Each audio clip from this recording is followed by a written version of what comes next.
İnsan hayatı ahırlaşqanda onun aldıda iki yol var. Biri cennet, yani biri tuzaq. Cennet taqvadarlarning makanıdır. Tuzaq bolsa günahkarlarning jazo makanıdır. Undaqda dunyodagi o'tni o'ylab baqing. Uningga qo'lingizni tekkizganda nimani his qilasiz? Bir sekundmi chiday olmaysiz. Faqat 1 gradus haroratmi chidag'isiz bo'lsa, tuzaqning o'ti buningdan 70 hassa kuchlik. Uni tasavvur qila olamsiz? Bizning oldimizda tanlash bor. Yo Allohning roziligini izlab jannatga, yo nafsimizning keyniga kirib tuzaqqa. Oxiratda qayerda bo'lishni xohlaysiz?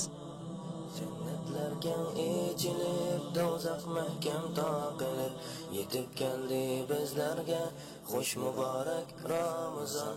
İbadette usul köp faziletga boy. İnsan hayatı ahırlaşqanda onun aldıda iki yol var. Biri cennet, yani biri tuzaq. Cennet taqvadarlarning makanıdır. Tuzaq bolsa günahkarlarning jazo makanıdır. İnsan öz emelleri orqali bu iki yolning birini tanlaydi. Bugün biz tuzaq va uning ahvollari haqida to'xtalamiz. Balkim bu anlamoqchi bo'lgan bir tema emas, lekin nijotlikqa erishish yo'lida bilishimiz zarur bo'lgan haqiqatlardir. Undaqda tuzaq degan qanday joy? Tuzaq Alloh taolo kofirlar, gunohkorlar uchun tayyorlagan jazo makonidir. U xorliq, toptana, mag'lubiyat, azobning makonidir. U yerda anıldig'ini faqat ho'kirash, qiqas chuqon, zorlanishlardir. Tuzaq ahlining ingrashlari, ko'z yoshlari hech qachon to'xtamaydi. Ular mangulik baxtsizlik, doimiy pushaymon ichida zor yig'laydi. Ularning qo'llariga, buyonlariga taqoqlar, zanjirlar silinadi. Ularning osti ustida o't uchqunlari yalqunjab turadi. Tuzaqning havosi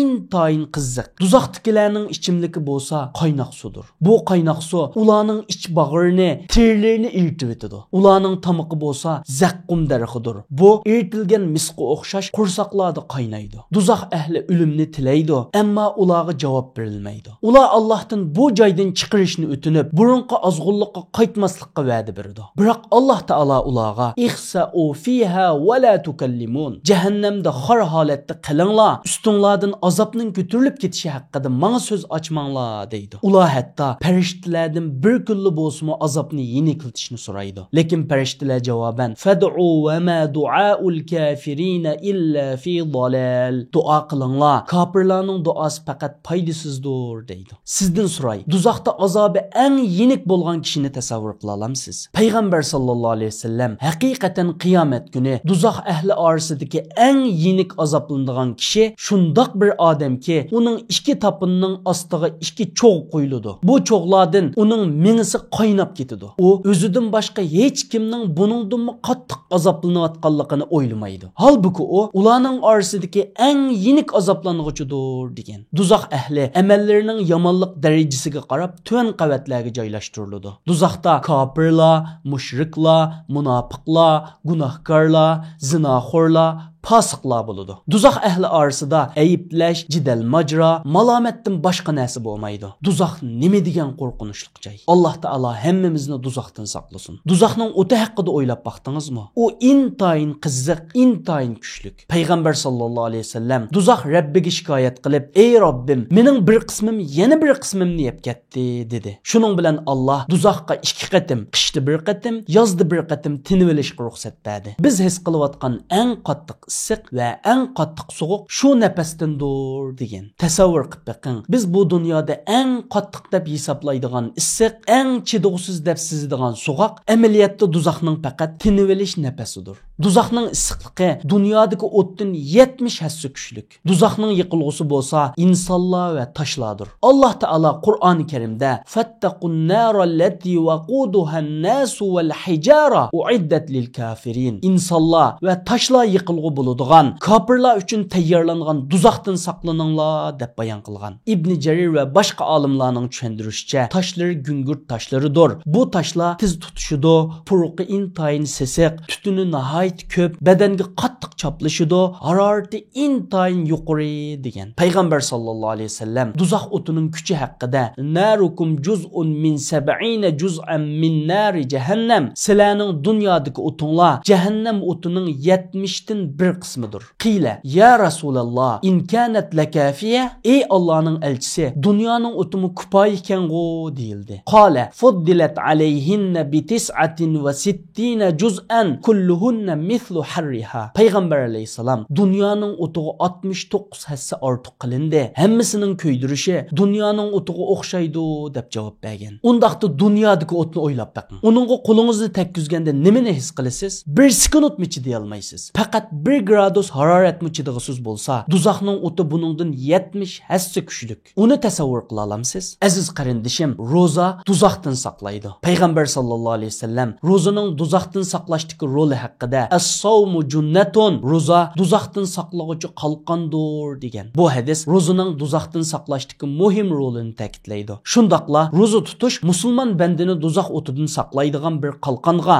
ya'ni qo'g'dug'uchi vositaga o'xshatilgan. Yana bir hadisda payg'ambar sallallohu alayhi vasallam man sama yawman fi sabilillah ba'adallohu wajhahu anin nari 70 kharifa. Kimiki Allah yo'lida bir kun roza tutsa, Allah uni duzaqdan 70 yillik musofa yiroqlashtirdi deyilgan. 70 yillik musofa. Buning qanchalik yiroq ekanligini tasavvur qilib bakın. Bu bir kunlik rozaning mukofoti, undaqda 30 kunlik Ramazonning rozasining mukofoti qanchalik bo'la? Biz ilgari Ramazon oyida duzaq eshiklarining taqildiganligini tilga olgan edik. Bu oy bizga duzaqdan qutulishning oltin fursati. Duzaqning azobini hech kim to'liq tasvirlab bermaydi. Faqat Alloh va uning payg'ambaridan kelgan xabarlarga tayanamiz. Ammo shuni bilamizki, uning azobi kishining xiyoliga keladigandan ko'p, tasavvur qila oladigandan cho'ng. Duzaq Allohning azobidir. Uningga faqat o'z qilmishlari sababidan loyiq bo'lganlar kiradi. Ibn Taymiya rahimahullah duzaqqa kirish sabablaridan ba'zilarini mundaq sanab o'tgan. Bularning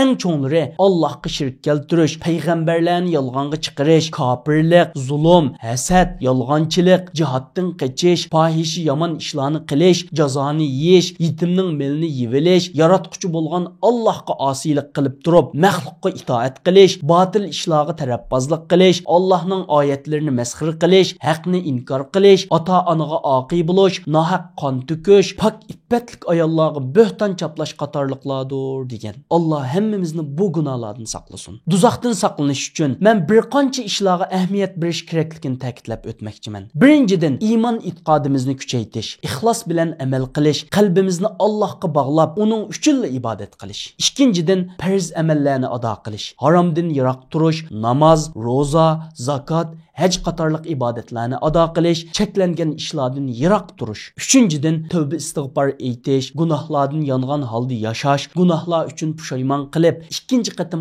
qayta qilmaslikka ahd qilish. To'rtinchidan, ibodatlarni ko'plab qilish, nafl namozlarni o'qish, nafl ro'zalarni tutish, sadiqa, zikr qatorliq ibodatlarni ko'plab qilish. Beshinchidan, yaxshi amallarni davomli qilish, solih kishilar bilan hamsuhbatda bo'lish, davomli yaxshi ishlarni qilish, taqvodor kishilar bilan birga bo'lish. Xulos qilib aytganchig'imizda aziz qarindishim, duzaq Allohning azobi. Uning azobi xiyolga kelgandimmi ig'ir, tasavvur qilgandimmi dahshatlikdir. Shunga har bir musulmon duzaqdan saqlanish uchun tirishishi, Allohning buyruqlariga bo'ysunishi, cheklagan ishlardan yiroq turishi lozim. Bu hayot to'limi qisqa, boqiy emas. Bu dunyodagi bir necha kunlik rohat uchun mangulik azobga duchor bo'lishdan saqlanish har bir aql egasining vazifasidir. Bizning oldimizda tanlash bor. Yo Allohning roziligini izlab jannatga, yo nafsimizning kayniga kirib tuzoqqa. Oxiratda qayerda bo'lishni xohlaysiz? Bu bizning bugungi tanlashimizga bog'liq.